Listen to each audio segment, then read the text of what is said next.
I actually exited at 260 miles per hour. So it's the fastest they've ever exited anyone out of their aircraft.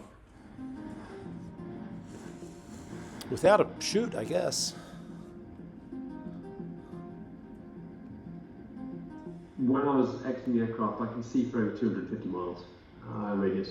So Amazing. it's quite humbling. The sky is dark blue. You start to see the curvature of the Earth, and you start to get a perspective on the world.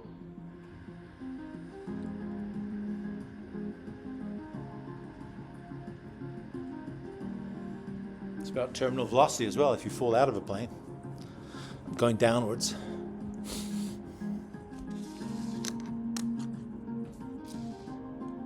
I had some very specialist kit on board, from my container system to the GPS units to my oxygen system. Now, traditionally, oxygen systems at altitude have problems with the exhaust valves and they freeze, and we solved that problem. Oh, it does have a parachute. This old truck came along with this old guy, and he must have been in his late 70s. And he leaned out the window, he said, "Where have you come from?" And I said, "I've come from 35,000 feet." And he said, "Okay," and drove on. Greetings. Oh, it's a motivational movie. These ambitions, however high or middle, whatever they are that you want to go after, it's very rare that you can achieve them on your own. So you need to make sure you collect brilliant people around you. And if you really work hard enough and you're passionate about something, you can make anything achievable. So there you go. Topic of today, external flows. So, good. That didn't work yesterday. This is good too. So, spend a bit of time orienting ourselves this morning. It's got a few minutes to go. I think this has no sound.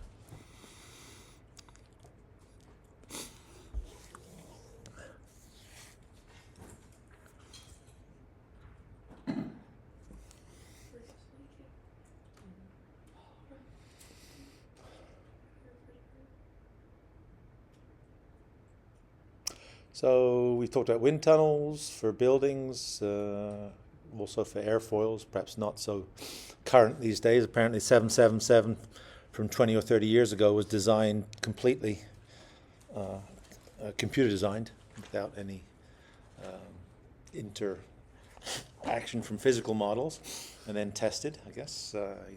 Know enough about how planes work to probably make sure that they don't fall out of the sky straight away. But wind tunnel tests, so these would be little outlets of smoke at the individual streak lines, which form streamlines, and varying the angle of attack. I don't know what size model this would be. This would be a small model in a small aquarium-sized wind tunnel, I would think. And you can see as the angle of attack gets higher, the airfoil stalls and it doesn't have any lift.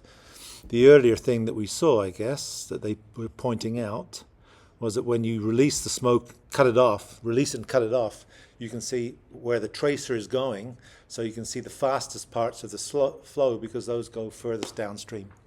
And so you can see it goes fastest over the top of the wing to join up with the stuff coming under the wing. And so that's, as you know, probably is the reason for lift. If you increase velocity, you drop pressure from Bernoulli, and the reason for having lift on an airfoil.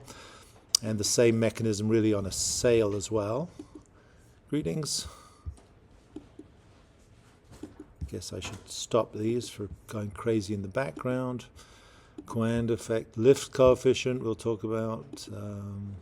I'm not sure, that got left over from current years of how seemingly heavy stones get blown across Death Valley by modest winds, apparently because when it gets very cold, you know that radiation in the desert makes them cold at night, and you get freezing, and they skip across on a frozen sheen of ice just on the top of the lake bed. And the same conditions for lift and drag, I guess, on airfoils, which make planes fly, are what you want to look at for cars. I guess negative lift being what pushes you down to the ground. Maybe before your time, but Formula One cars used to have so many airfoils on them that they basically stuck to the ground, and then they decided to make it a bit more competitive by limiting the area of airfoils that you could have, and therefore limiting how well you're stuck to the ground to make more of a skill game out of it. But airfoils, or lift and drag, lift or negative lift being what attaches you to the ground, and drag, greetings, is what allows you to save gasoline. Perhaps you don't care that much. If this looks like a GT40, Ford GT40, if you can afford a car like that, probably your $3.15, which I paid for gas yesterday, seems quite cheap, isn't going to phase you. Looks like a Ferrari. So you can do the same things in wind tunnels. And I guess in this case, having the wheels spinning makes a difference as well, right? It's the real situation on the road is that you'd have, your wheels would be spinning and doing something with the aerodynamics of the car as well, potentially. And so that's one way to limit drag. So you can do all kinds of things to try and limit that, like those Hondas that used to have cowls across the wheels. Was it Honda Insight or something that used to try and limit the amount of drag that they would have to increase gas mileage?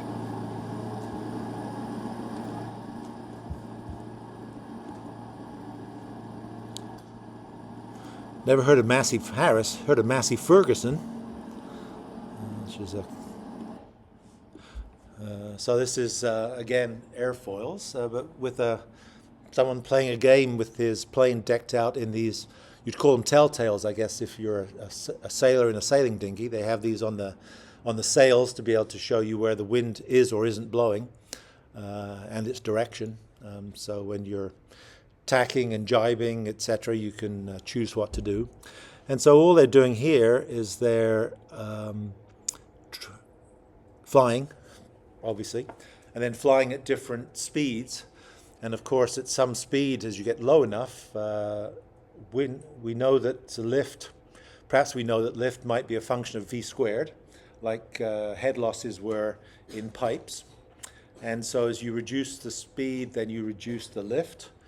And as you reduce the lift, I don't know, does this have closed captions? Yeah, it does. Oh, I think those came up anyway. So I guess the captions are at the bottom. They're just recounting the speed in knots, and they're reducing it. And as you reduce it, you see the airflow across the wind not work quite as well as you might want it. It stalls. So here at 65 knots, nautical miles, I guess, is a knot. Does anyone remember whether a knot is more or less than it's less than a mile, right? Don't know? You're no good. Come on. So anyway, nautical miles, and so they're just trying to slow down. So what they do is they end up putting vortex generators, which are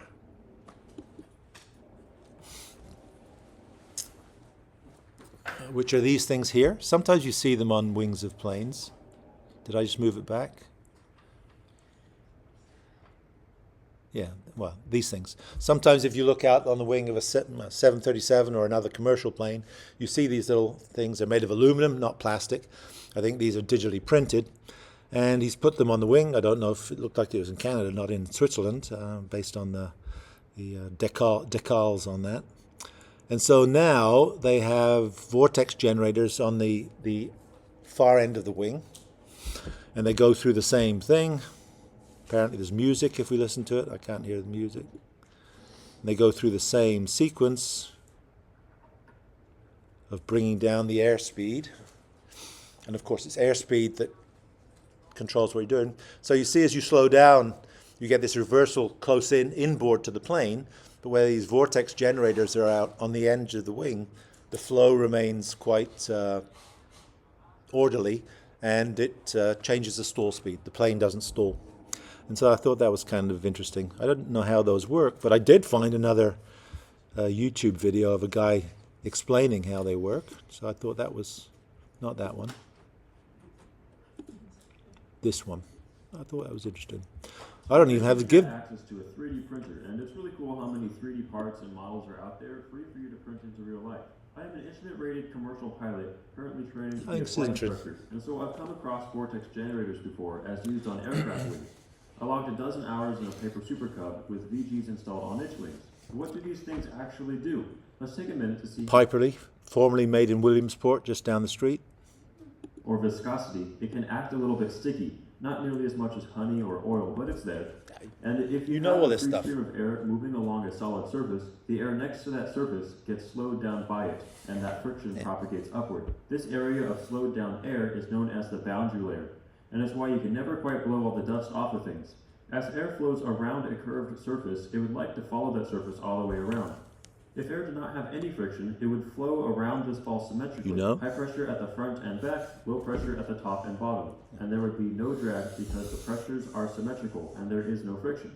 However, what you actually get in real life is a wake. This right here is particularly interesting because the air is going from an area of low pressure to an area of greater pressure. And that's kind of weird because things always want to go from a higher pressure to a lower pressure. But the air has enough speed and momentum. Presumably the high pressure is for the underside of the wing, for a push, which kind of bleeds over at the tail end of the airfoil, which that's really representing. But since it has been slowed down by friction, the boundary layer doesn't have enough energy to push through. It slows down to a halt and then actually starts to go the other way at the surface.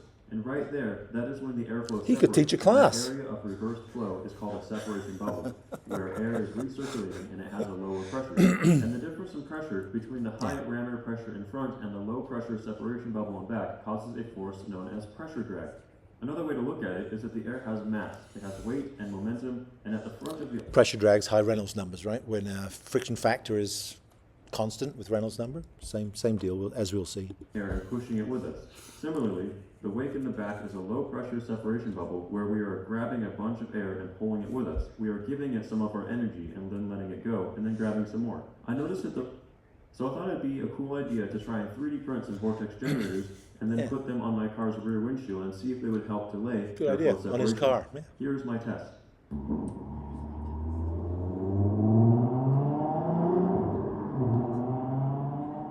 As you can see, without the VGs, the telltales are What's his flowing car? all over the place from Family the van? circulating currents in the separation bubble. Looks inside like my it. windshield. With the VGs installed Split. above the middle section of the window, we see a huge improvement. This theoretically reduces pressure drag, however it does increase lift at the rear wheels, which reduces traction.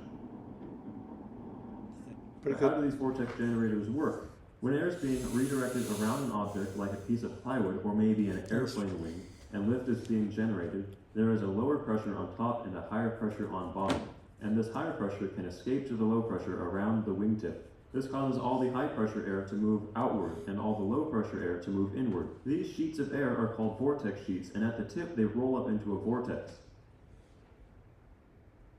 Yeah, which is why you have winglets on the end And of so a vortex some generator blades. is just a little wingtip pointed up through the boundary layer, mixing the layers.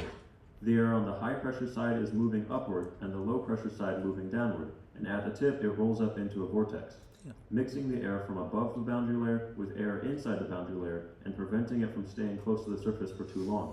I also briefly tried putting these on the outer wings of my latest scratch-built RC plane, and I could definitely tell a difference. It just felt safer and more controllable at low speeds.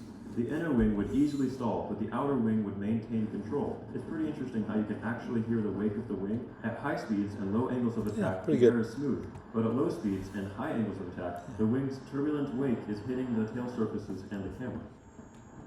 There you go. And what else? There was one other. Thought this was kind of fun. This is how we should commute to work.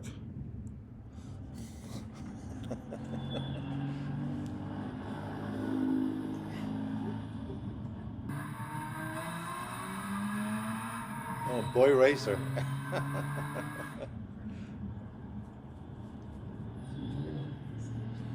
I saw an auto gyro, which is what this is, at the airport the other day, actually, a couple of weeks ago.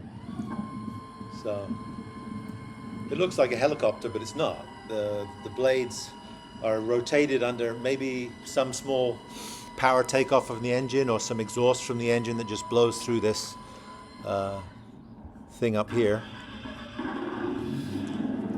So it's not really powered. It won't lift off like a helicopter would, but if you have forward motion, it'll work as a wing, basically.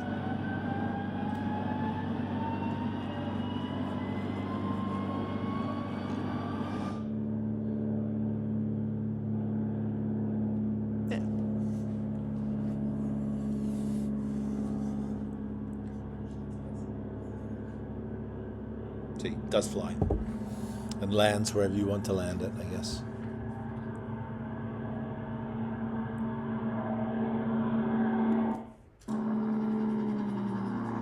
Yeah. Just go on your merry way. How to commute to work.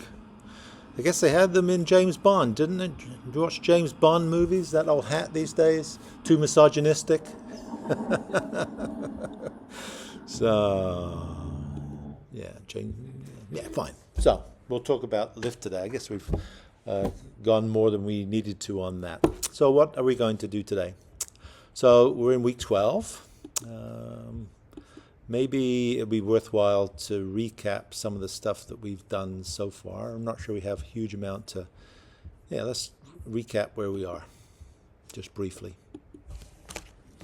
And then move on from there. Yeah, so we did this before, but let's do this again. So before we start dealing with lift and drag, which are very straightforward, we can define a coefficient of drag, coefficient of lift, and some other equations. But let's see where we've come from, because it's useful to look at the similarities of what we've done so far with where we might be going. So just again, you know this, week 9. Dimensional analysis.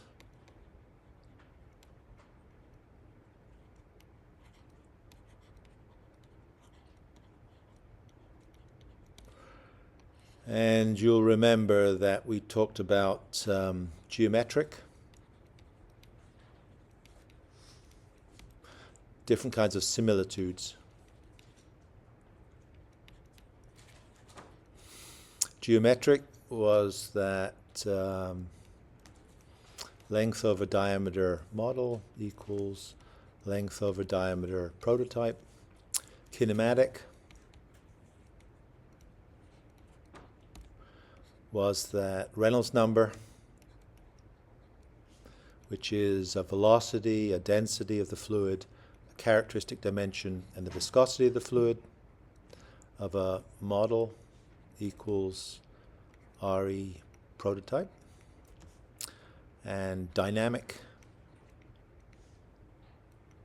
similitude was that the Euler numbers of the model, EU, which was our friction factor, you'll remember, which is a pressure divided by a density and a velocity squared. For the model equals EU prototype. And so if we get all those right, when we're talking about external flows, which we will be today, you already saw this, at 2 different Reynolds numbers, you saw that you'd expect the streak lines to be at low Reynolds numbers like this, RE less than some number, maybe that, maybe not. And at higher Reynolds numbers, you get this behavior. And so this is RE greater than, perhaps much greater than 2000. And so this would be what we call viscous drag, where the shear stress along this boundary is acting against the flow, and this would be called pressure drag.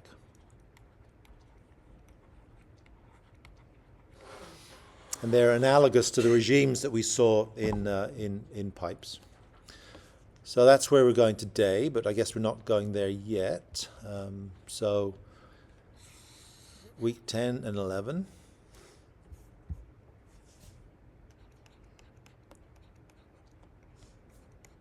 Flow in pipes, internal flows, I guess. And what, just everything we know about flow in pipes, you know plenty. You know that varies with Reynolds numbers. This is an equivalent hydraulic diameter It's viscosity. This is a friction factor, which is really also an Euler number in terms of its dimensions. And we know that it looks like this and this.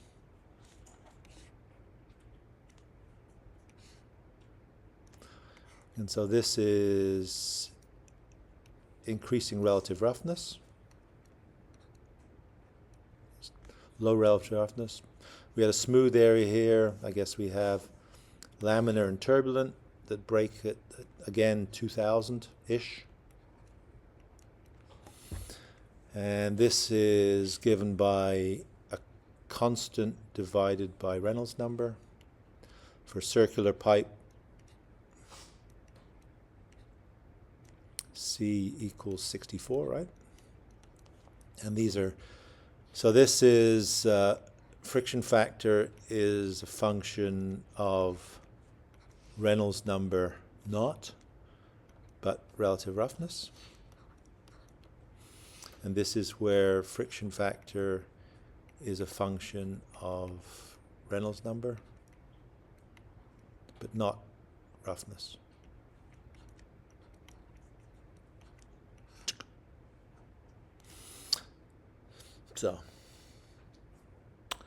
So we know, so these would also be, you know, if I grab this and transplant it down here, actually I'm going to do that because I can. If we had this here, see if I can do it.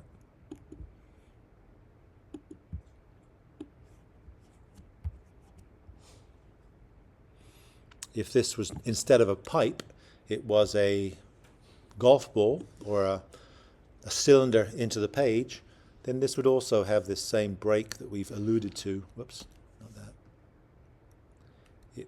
that. We'll go and look at this in a moment. It would have this same distinction between laminar and turbulent flow. And so the same processes are acting. The viscous drag here is on the inside wall of the pipe, which is this a shear force, which we haven't really talked, shear stress that we've talked about, and this drag always acts against flow in the opposite direction. And at some larger stage, the flow will not be this parabolic velocity profile across the section, but it will be almost plug flow, a boundary layer. If you're here early enough, you saw that first boundary layer on a horizontal plate with a velocity profile constant above it, and just at the plate, this steep velocity gradient. Yeah, so we did that. And so we know that we used the energy equation, which is P1 over P upstream elevation plus V1 squared. I don't mean to be pedantic about this, but sometimes it's worthwhile repeating these things. You have an example with two pumps in it in the midterm, so summation.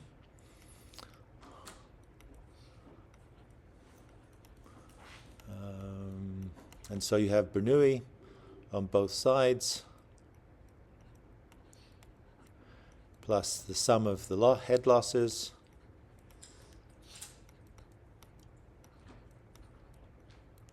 minor and major. Major ones are incrementally small, but overall large. Friction factor, length over hydraulic diameter, V squared over 2G. And the minor ones are just usually taken as being turbulent, hence just single friction factor, loss coefficient, V squared over 2G. And what you need to know, well, you know all this stuff, right? So you just need to remember upstream, yes, downstream, positive if pump energy into the system, negative if a turbine, always positive because you always lose whenever you're moving, friction always acts against you. If you use the head loss term in the laminar regime, because the friction factor is a function of Reynolds number, You drop out one of the velocities because Reynolds number has a velocity term in it. So you end up with an equation that is a function of head loss being a function of velocity, not velocity squared. And if you're in the turbulent regime, then this is a constant, and so you end up keeping the v squared term. So we talked about head losses being proportional to v in the laminar region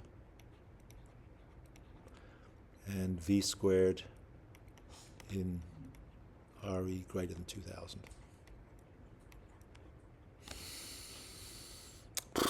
So, okay. And then we use that in solving pipe problems. And the most compact way to do that without going through the pedantry of that is we talked about geometry, flow rates,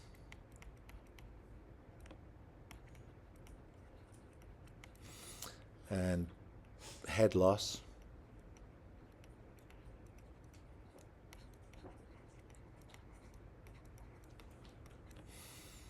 And so these were individually, these terms, this was HL or P1 minus, is it cold season already? Stay away from me. I managed to get through COVID until the first week of classes unmasked, and Clea Jackson, Jackson, I think, gave it to me. This is volumetric flow rate or velocity, and this is length, diameter, and roughness. And these are the terms that we either know or don't know. And actually, by far easier way to write this, I see, rather than the way I was writing it before, is these were type 1, these were type 2, and these were type 3. Where these are the parameters that you want to solve for. And so in type 1, we want to solve for pressure drop, so we know velocity and we know the geometry. In type 2, we want to solve for velocity, and we know head loss and the geometry. In type 3, we want to dimension the piping system to be able to solve for it. And they always work on the idea of if we get a velocity, then we can use that to get a Reynolds number.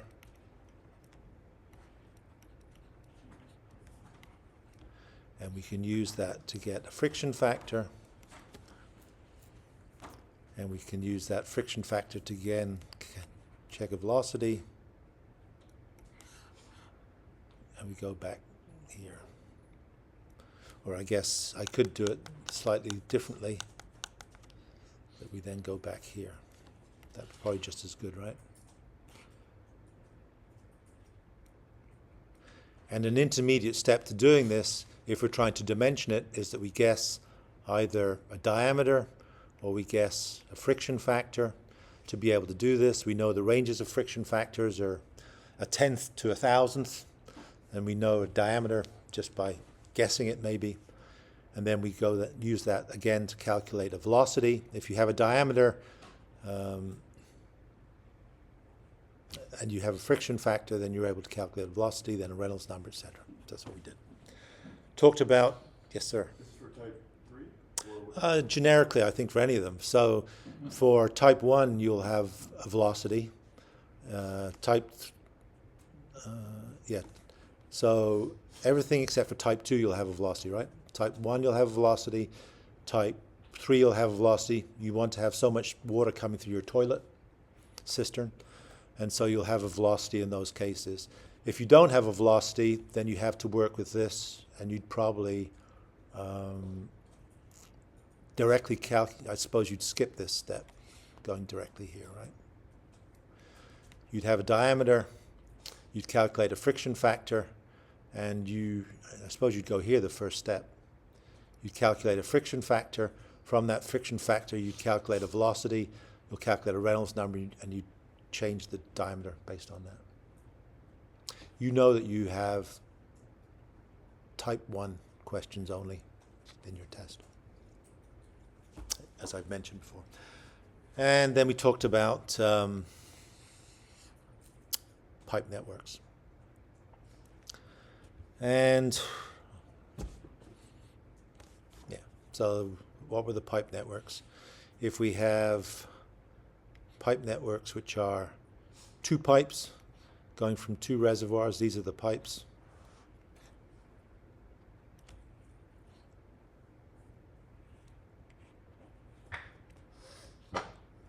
Then you know that HL1, HL2, so HL1 equals HL2, Q equals Q1 plus Q2. That's what we talked about on Friday. If you have a series network going from upstream to downstream, you have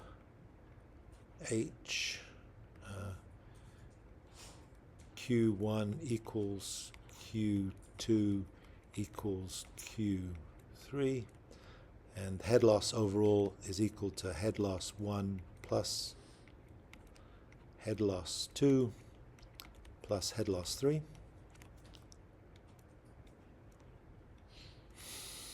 And we drew this diagram last time that the head loss overall needs to do this if it was constant. But in our particular case, because head loss equals friction factor length over diameter v squared over 2g, as you go down the pipe, the constant flow rate means that the velocity has to go up and the diameter is going down. So both of these are making the head loss larger. So the head loss would look like this. Has to meet up at the bottom, right? Has to be the same overall head loss. And I guess we also did a case of branched pipes.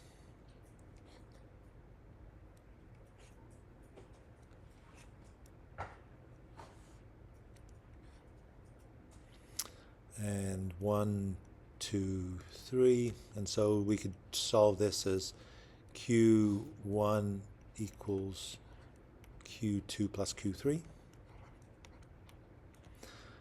And I suppose head loss 1 to 2 is equal to Bernoulli terms, I guess, plus head loss 1 plus head loss 2,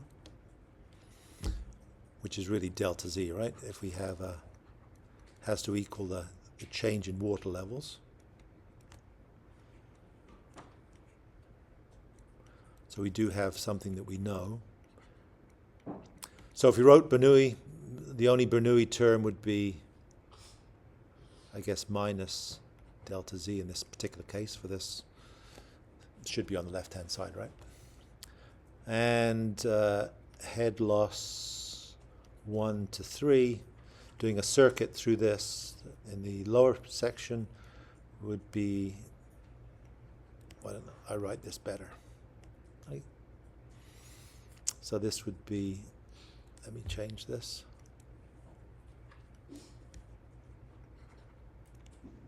Equals, you know this anyway. So the terms in Bernoulli on the left-hand side, upstream minus downstream, would equal the head loss terms on the right-hand side. And so this would also be plus delta Z equals HL1. These have to be the same. Plus HL3. That's it. So that's kind of where we've come from. So so the summary. So now you're probably in a better position to be able to absorb the figure that I showed you maybe at the beginning of week 10.1, which was this.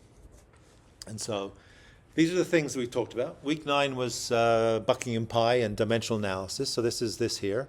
If you define flow in a pipe in terms of pressure drop, velocity, geometric parameters, and the fluid properties, we have 7 of these. We have mass, length, and time all represented. So we know that we should have 4 variables that would define our flow. We could use Buckingham Pi to figure those out and just come up with some kind of solution that we can then go into the lab and do the minimum number of experiments. And those terms could be, it's not guaranteed that you'd get these out. You have to play around with it a little bit. So in tests you get told which are the repeating variables, etc. But the relevant variables for us would be relative roughness and length over diameter. This figures in the head loss term. This figures in the friction factor. The kinematic similitude is if we end up with the Reynolds numbers being the right between the model and the prototype. And if that's the case, then Euler numbers represent the friction factor, which is given by our Moody charts. And so our Moody charts, we know, have a laminar regime, a turbulent regime, actually a transitional regime between them, but let's not worry too much about that. Low roughness on the bottom, higher roughness on the top. Function of roughness only for turbulent flow, and a function of Reynolds number for laminar flow. So the corollary with that is we could do exactly the same Buckingham Pi stuff, but instead for external flows we could take a stubbed off pipe which is filled with concrete, and the flow is hitting the front of it and going around it. And we could do the same kind of analysis. We could describe the behavior in terms of quite similar properties. We have a diameter, we have friction along the side, we have pressure, and we have the fluid properties, which are viscosity and density. We could imagine having, as we saw in those cars, an upstream pressure and a pressure behind the car, which is the pressure drag, which we have to push against. The truck on the apron at San Francisco Airport is the direct analogy of that. And so if we went through with these same parameters as we did for pipe flow, this would be the pressure hitting the front of this thing now, but we'd end up with the same conditions describing behavior. We have some geometric things. We have to make the model similar in every dimension and include whatever relevant dimensions are. Roughness might be important. We have to have kinematic similitude, which is the same Reynolds number. You saw the sphere or the cylinder with the creeping flow around it and with the flow breaking away in the vortex sheets behind it. And now the Euler number gives us an equivalent friction factor. But I guess the main difference between looking at pipe flow is that in pipe flow we're mainly interested in what the pipe does to the velocity of the flow going along it. In external flows, the external velocity of the flow stays the same. It's unaffected by this object we put in it. So we're much more interested in the force that gets applied on this object. And so we write that behavior in terms of a drag coefficient, which is an Euler number, which if we look at this term here, F over d squared, pressure equals force over area. And d squared, of course, is some proxy for area. There'd be another term that goes in there. But of course, that term could get accommodated for in this measured thing. So you go into the wind tunnel. You put a cylinder or sphere or an airfoil in the way of the moving air. You make sure the airflow that you have is the same as when you're flying at 35,000 feet at 600 miles an hour. And you measure the drag on that airfoil or the lift on it. Drag is in the direction of flow, the force in the direction of flow. Lift is the force orthogonal to flow. And then you come up with a parameter that you can plot on a Moody chart. So you do the experiment at a low velocity, at a higher flow velocity, at a higher flow velocity, and even higher, and you end up getting, from the measured force on that object, you can calculate from this Euler number, it's really an Euler number, what the magnitude of the coefficient of drag is, and you hope that that applies for any object which looks the same, a sphere or a cylinder or an airfoil. And so that's really what it is.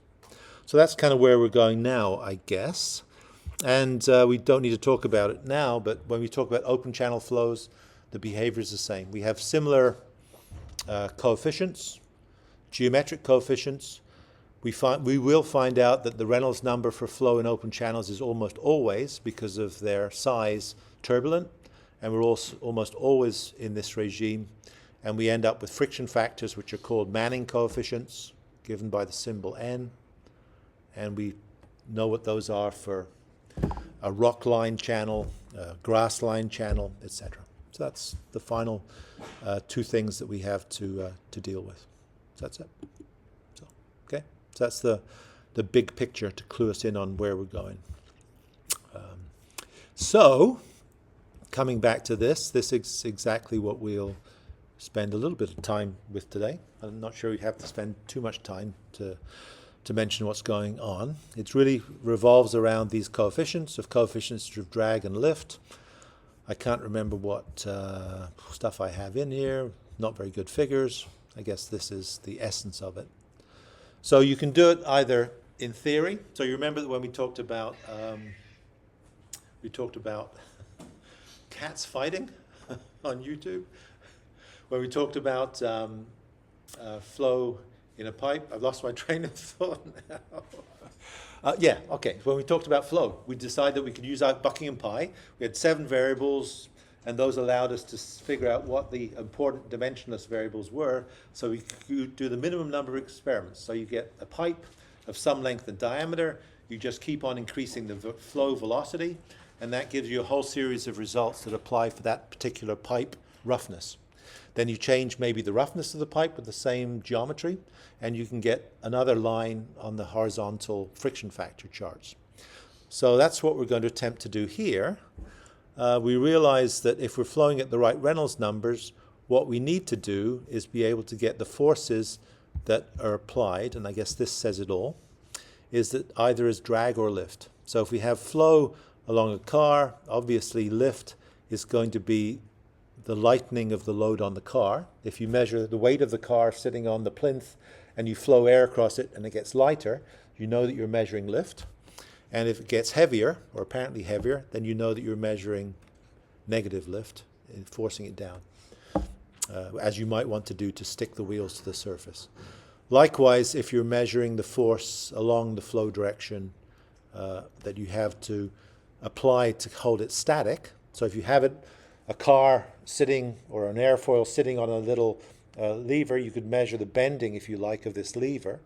And if you know the elasticity of this lever, that amount of deflection would give you the amount of force. Or you could have a strain gauge that would measure what the strain is in that column, and you could measure the force that you'd have to apply. And so I'll try and make sure I use curly D's and script L's, so it's not to confuse it with the characteristic dimension that we might want to use, which would be D, a diameter. Car really doesn't have a diameter, but it has kind of you can imagine equivalent hydraulic diameter. And so what we could do is we could look at evaluating these forces. And if it was on an airfoil, we could look at the 2 forms of these forces. And the 2 forms of those forces would be exactly what we talked about already. So for creeping flows, we've already said that the flow goes around at low Reynolds numbers, would look like this. And we'd be measuring, I can't draw it very well, we'd be measuring this drag force, which is due to the viscosity. If we're going at a larger Reynolds number, then we'd be doing this. Love my artistry. And this is the same as the truck at SFO. Jet blast hits the side of the truck. You kill the velocity at the stagnation point. You transfer all the energy, all the momentum of this flow to the object, because behind it there's no pressure here in its wake. And then you have to resist that by doing that. So the pressure drag is generated by destroying the momentum of this density. So if you use water on this, a fire hose versus air, you have much more force to push against for the same velocity. But this doesn't involve density at all. This involves merely the viscosity. Here, if you had honey going past your object instead of water or air, then you'd have a bigger force to react against. So if you transfer that to an airfoil for slightly different geometry, you have those two effects acting at the same time. At low velocities, it'll be predominated by this, and at high velocities, it'll be predominated by this, but you'll get both effects all the time. So pressure drag would be from this pressure distribution. These are the pressures in green that are acting perpendicular to the airfoil. And the airfoil surface is here on the top, and in red are acting perpendicular to it on the top. Suction, if you like, less than atmospheric, drawn on the inside. And here, the streak lines on this would be in the direction of this. And as a result of viscosity, you'd be generating drag. And so that drag would come because if you drew a perpendicular to this in the z direction, and you looked at the velocity along this surface, then the velocities would look like this. Far away from the airfoil, there'd be no change in the velocity. This would be, in this case, it's called u, right? In this case. But right on this limit, just like on the pipe flow example, anchored on the wall of the pipe, the velocity was 0. In this particular case, actually, if you looked at the velocity, this is z, and this would be velocity, I guess not u. U is the far field velocity. This would be the local velocity. It would look like this.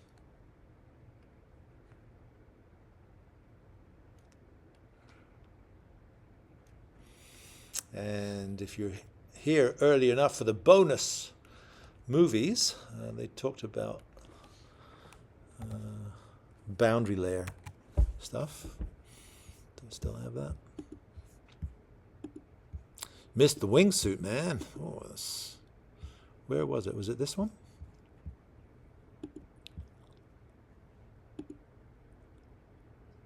Or was it something else?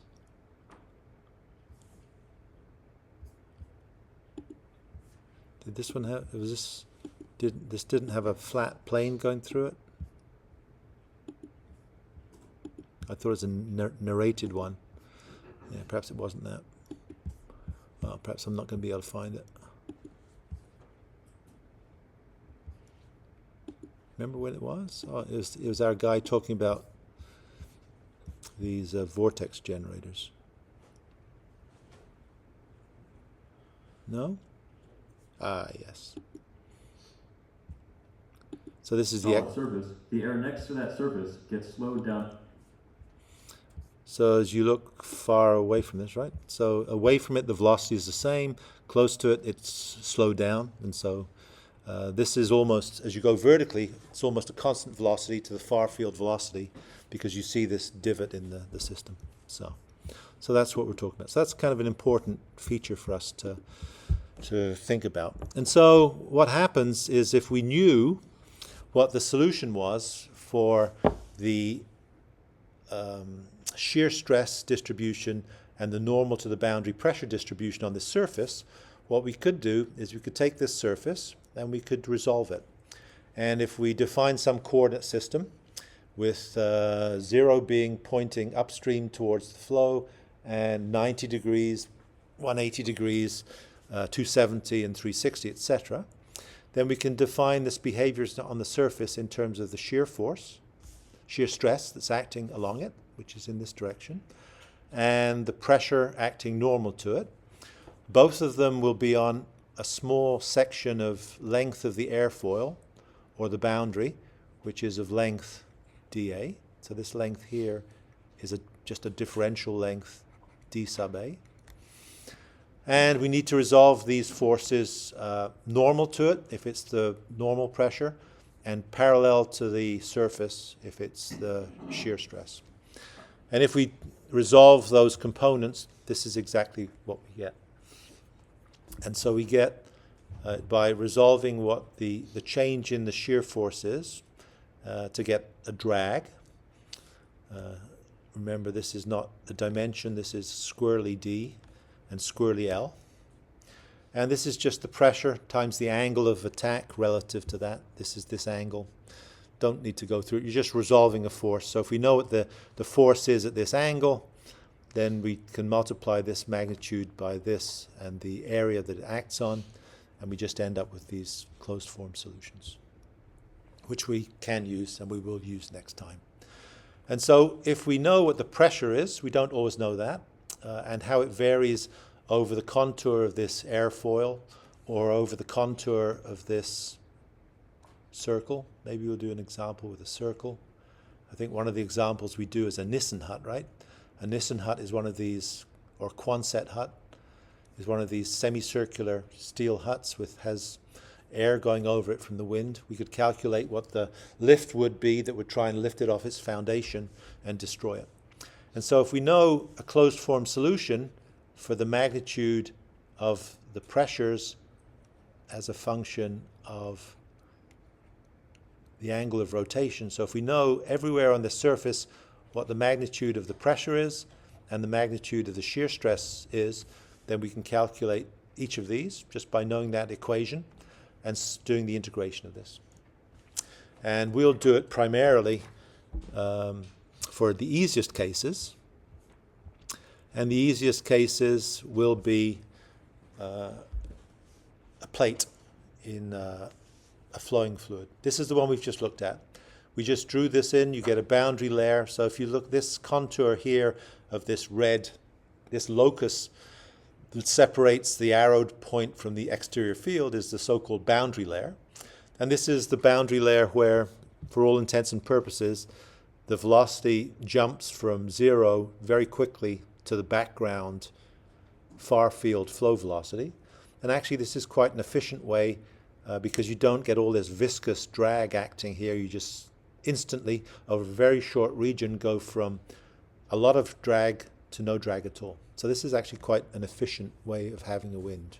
And it's why you have golf balls with dimples in them to get to this condition earlier than this, because they have less drag. And so what we can do is we can look at the case, and I suppose the extremes of these, you'd imagine, just from what we've said, if you're thinking about the two regimes on, I don't need to give you whiplash, but the two regimes that we have in the Moody charts for laminar flow versus turbulent flow, we have them also for the drag coefficients. So we're going to be interested in this being a drag coefficient or a lift coefficient, squarely L, squarely D. And so we're going to be interested in each of these regimes. We can promote the regime where we get pressure drag or viscosity drag by the aspect or the angle of attack, if you like, of our plate. Here, you'd expect this to be predominantly pressure drag, right? It's hitting it, the velocity is being killed, you're destroying momentum, and therefore it's the density of the fluid which is controlling it. Maybe there's a bit of drag here on the top and bottom edges, but that's a very small length dA, so you might expect that not to be very much. And then there's these vortices at the back where things are going on. So we'd expect this to be predominantly pressure drag that we're seeing. This plate going horizontally is the converse. There'd be very little pressure stagnation acting here because it's such a small area. So dA goes to 0. But there's a very long length here. dA is big on here, and therefore dA times the shear stress is going to be a big force. Big force. My terminology, right? And so that will come out from when we play around with this maybe next time. So I think we'll do both of these examples. A flat plate with air hitting it head on. What is the pressure, the force that we have to apply to be able to hold the plate there? That's the solution we're solving. For the plate at 90 degrees, what is the force that we have to apply to the plate to keep it in place? Well, the force that we have to apply to restore it is going to be the integration of all these little contributions, top and bottom plate, that are pushing it in the other direction. So that is where this expression comes in, that we'll look at these. It turns out that this is pretty esoteric and a bit theoretical, because you don't often know what the pressure distribution is around these. And so what we'll primarily do is look for studies where we have charts like this, which tell us exactly what the coefficients of drag and the coefficients of lift are for specific geometries. And those geometries would be spheres, which we can represent a man falling through the atmosphere to find out what their terminal velocity is, because drag is going to be acting against them and gravity is going to be pulling them down.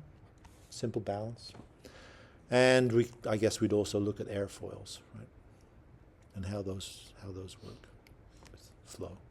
So this will have a lift that's attached to it, curly L, and it will also have a drag that's attached to it as well.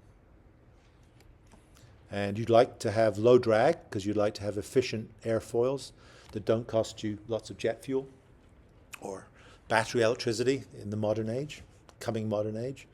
And so we'll look at these, and we'll look at getting them directly from this, which we can get from, you haven't seen a real Moody chart for this yet, blah-de-blah, some math.